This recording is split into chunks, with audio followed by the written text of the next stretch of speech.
Ever wondered why we end up with the partners we choose? It turns out our mental health might play a bigger role than we think.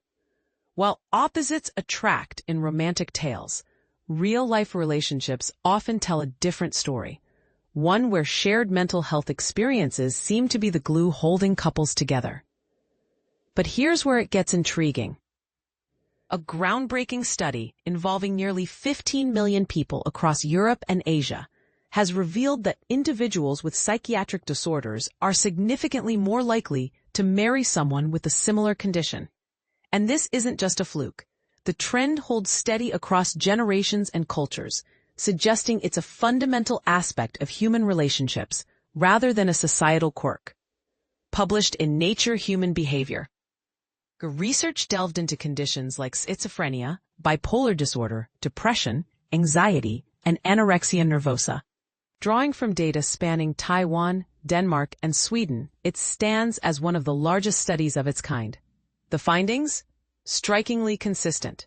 People with psychiatric conditions were far more likely to marry someone with a similar diagnosis, and spouses often shared the exact same disorder. But here's the part most people miss. This pattern has profound implications for the next generation.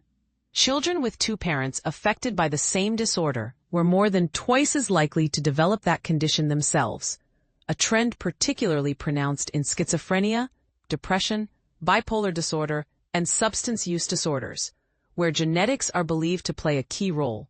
But why does this happen? Researchers point to three potential explanations. First, people might naturally gravitate toward those who share similar experiences, as common ground fosters understanding and empathy. Second, couples may grow more alike over time due to shared environments, a phenomenon known as convergence. Third, the lingering stigma around mental illness could limit the pool of potential partners, subtly shaping who we end up with. Controversially, this raises the question, is societal stigma inadvertently influencing our romantic choices? Interestingly, even significant societal shifts, like Taiwan's introduction of universal healthcare in 1995, didn't alter these patterns, which closely mirrored those in Nordic countries. This suggests the phenomenon isn't primarily driven by culture or factors like healthcare access. Instead, both genetics and environmental influences likely play a role in shaping these relationships. In the UK, psychiatric disorders are more common than many realize.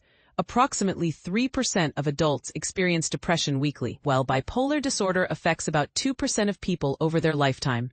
The study's findings also held true for obsessive-compulsive disorder, OCD, attention deficit hyperactivity disorder, ADHD, and autism. ADHD, for instance, is estimated to affect 5% of children, though only a third receive a formal diagnosis, while OCD impacts roughly 1% of the population. So, what does this mean for us? It challenges the romantic notion of opposites attract and invites us to consider the deeper, often unseen forces shaping our relationships. But here's a thought-provoking question to leave you with. If mental health similarities are such a strong predictor of who we marry, how much control do we truly have in choosing our partners? Share your thoughts in the comments. Let's spark a conversation.